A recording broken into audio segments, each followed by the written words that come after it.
内娱明星打工图鉴，想走可以，先要扒皮。去年到今年算是顶流们的集体离职年。这几天，当其他明星都在闪耀巴黎时装周的时候，迪丽热巴却因公司安排的中转航线被困在战火边缘的迪拜机场超过72小时。这种漠视艺人生命安全的失职行为，瞬间将粉丝对经纪公司的怒火推到了高潮，也将热巴合约到期不续约的既定事实推向了舆论风暴中心。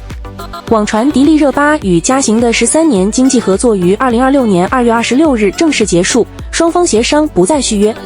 但嘉行在2月28日口头否认解约传闻，而这次迪丽热巴的巴黎之行依然是嘉行负责，那就说明至少是现在热巴还没有解约。总之啊，像热巴这种顶流艺人，无论是解约还是到期不续都不会那么容易。2024年6月，鞠婧祎与斯巴传媒10年合约到期，鞠婧祎选择不续约，但是斯巴不甘心，作为公司最大牌最赚钱的艺人，怎么可能轻易放手？又拿出了一个补充协议，认为合约应延续至2033年。但鞠婧祎方指控这个补充协议系伪造，就这样互相拉扯了1年多。就在2025年12月星光大赏前2天，斯巴传媒发布最后告知，称掌握鞠婧祎涉嫌严重经济犯罪证据，将择日公开举报。这是赤裸裸的威胁啊！无论这个公司有没有证据，鞠婧祎的事业或多或少会受到影响。2025年7月，肖战微博名删去前缀 X9 少年团，标志着他与挖机鸡娃的10年团约正式结束。看着很顺利，但这也是肖战多年博弈的结果。这一路上，他经历过小透明时期和经纪公司打官司，爆火后又不得不让步和解，利益重分，也熬过了227网暴时期公司的冷眼旁观，东山再起，重回顶流后依然被合约绑定多年。要知道，从2019年以来，他的个人工作室就开始完全独立运营，也就是说，挖机什么都不用做，只要每个月派个财务对账，就能分走大部分的利润。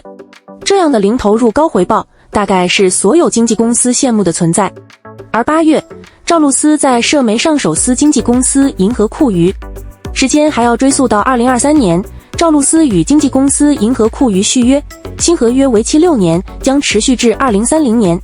但让人意外的是，此次续约后，双方在资源分配、工作室运营权、代言赔偿及健康问题处理上产生严重分歧。有粉丝指出，公司以不续约就不给工作为要挟，导致他无法正常接戏。事实证明，23年时，在与公司续约的前半年，赵露思的确没进过组。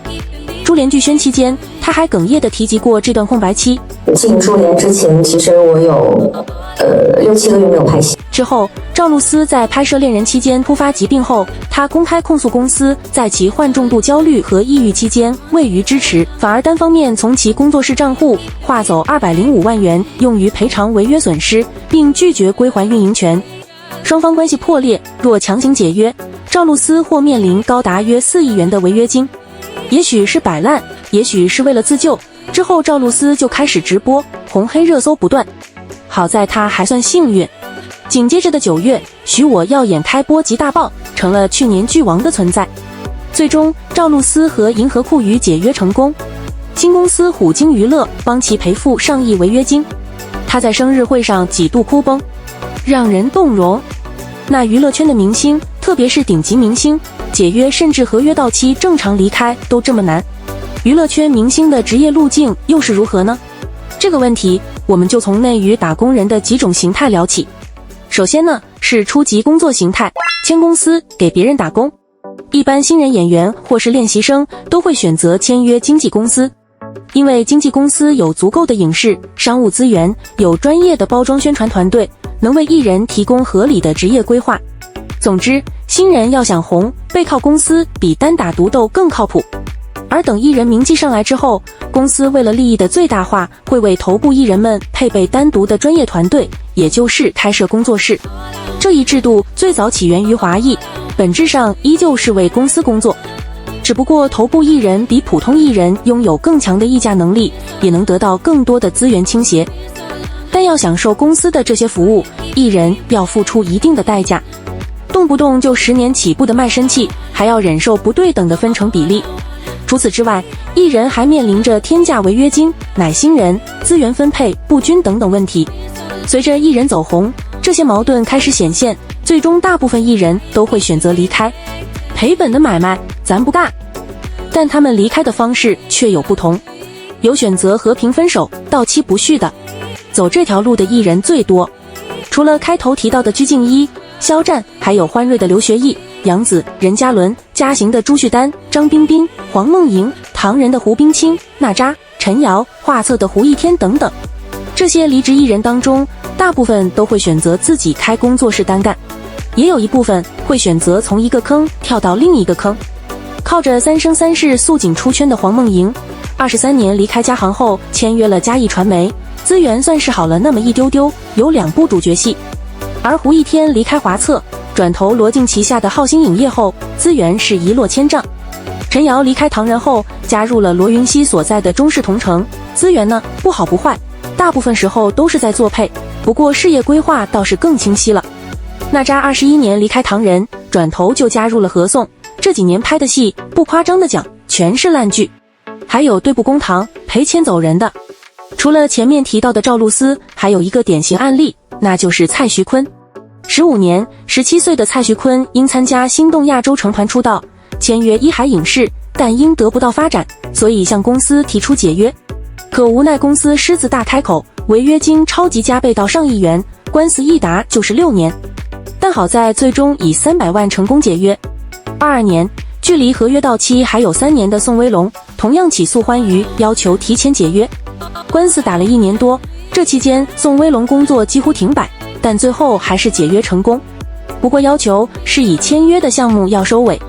和欢娱解约后，宋威龙成立了自己的工作室，发展也是肉眼可见的变好。仅去年就播了3部男主剧，待播里还有《千香》《野狗骨头》等。当然，除了上面2种解约方式外，还有一些比较特殊的无痛解约方式。SNH48 成员陈逸飞就通过公考上岸成功解约。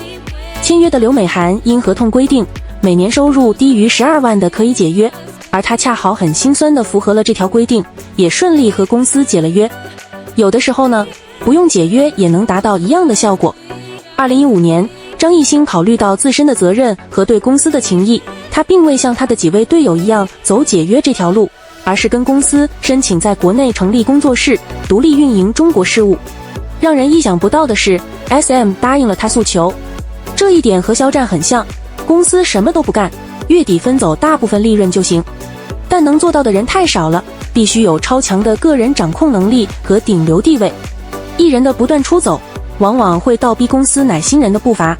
于正就曾发博说，他对演员唯一的要求就是带新人。有网友统计了关于头部艺人外戏带新人的情况，其中徐凯12部男主剧带了18人次，白鹿10部女主剧带了10人次，吴谨言6部女主剧带了2人次。当然，内娱也有正常的公司，那就是杨天真艺星娱乐。他不走养成系，旗下艺人都是长期合作的成熟艺人，就算解约也能维持良好的关系。李现签约后，为了沉淀自己，有半年未接戏。周雨彤花少翻车后，仍未波及资源，还能接到正午的谍报上不封顶，搭档顶流肖战。然后呢，是终极工作形态，为自己打工。这种工作模式大致可以分为2大类，一类是家庭作坊，另一类是独立工作室。先说说大多数童星都钟爱的家庭作坊，它的优点是赚的钱基本都能揣进自己口袋里，缺点呢是专业性欠缺，没办法帮艺人处理好负面舆论，宣传上也不给力，非常拖累艺人的发展，搞不好还有税务问题。简单来说，就是不专业的人做着专业的事，一个不小心就能把艺人坑到查无此人。被坑的轻一些的，要数张雪迎。张雪迎的落寞还要从胡辣汤事件说起。当初在拍摄《泡沫之夏》时，因为和当时还是杨紫男朋友的秦俊杰同喝一碗胡辣汤，导致路人缘一落千丈。而在他的粉丝看来，是团队失责，没能及时挽回艺人的形象，粉丝与明星团队之间的梁子就此结下。直到21年5月份，张雪迎经纪人，也就是她姐姐，在粉丝群里与其大粉互相谩骂，导致其大粉公开发文宣布脱粉。从双方互骂的聊天截图来看，张雪迎姐姐完全没把粉丝放在眼里。此事发酵后，张雪迎也随即发文力图平息舆论。可是整篇看下来，感觉他家在中间也不好做人。这一番操作下来，原本被认为是章子怡接班人的张雪莹直接掉出了95花的队列。不过好在今年她摒弃了家庭作坊，投身杨天真一心娱乐，东山再起指日可待。因为卷入桃色绯闻，无奈选择暂别内娱，流放海外的蔡徐坤，他的跌落也离不开他家人的身影。不管是早期参加心动亚洲的舔脚言论，还是前2年的桃色绯闻，他的家人在这里面都扮演着非常重要的角色。还有因税务问题被险些坑下桌的宋祖儿和蒋依依，也是托了家庭作坊的福，差点断送演艺生涯。当然也有微坑型家庭作坊，这类家庭作坊没啥大问题，但就是阻碍艺人发展。5岁就出道的吴磊，他的经纪人和助理分别由他的妈妈和姐姐担任。按理说在内娱摸爬滚打20年，也演了不少作品，升95 top 应该没问题。但事实是，电影实际方面他比不过刘昊然，电视剧方面从星汉灿烂之后再无代表作，还有张凌赫、王鹤棣这些后起之秀和他抢饭吃。最近上映的东极岛也并没有能让他飞升的迹象，但他后续待播应该是铁了心要走大荧幕这条路。而且当初穿越火线传出了私翻谣言，张公案的出演风波让他一度面临被封杀的局面，这都说明了他的团队不够专业。另一位不起眼的童星陈星旭，他的事业规划也是主打一个字：乱。回看东翁之后，他拍的几部作品，5.2分的时装剧《最好的时代》，冷到没有评分的军旅剧《炮手就位》，5分的悬疑剧《真相》，4.8分的民偶剧《一见倾心》和24年的3部现偶剧。从这些作品中，你很难看出他的职业定位，有可能是团队不给力，拿不到什么好饼。因为之前国色芳华、女将星之类的饼都有溜过他，但无奈都花落别家。话又说回来，很多事情也不能完全怪家庭作坊，有可能是艺人自己的意愿也说不准。不过能发展的比较好的家庭作坊艺人，大部分都是自己业务能力确实扛打，像是张子枫、杨紫、白敬亭这种。杨紫呢，是跟欢瑞签约了一段时间，期满后又投身了家庭作坊，目前看起来没什么大问题。张子枫和白敬亭则是一直都是家庭作坊，所以他俩在面对负面舆论的时候依然被动。而白敬亭去年春晚的春山学事件也能看出他家确实没有处理负面舆论的能力。李冰冰也同样是家庭作坊，她的经纪人是她妹妹李雪，这两姐妹就把事业搞得风生水起。因为李雪并非外行人，她大学读的是新闻专业，毕业后当过记者，后来转型当经纪人，在王金花手下干过。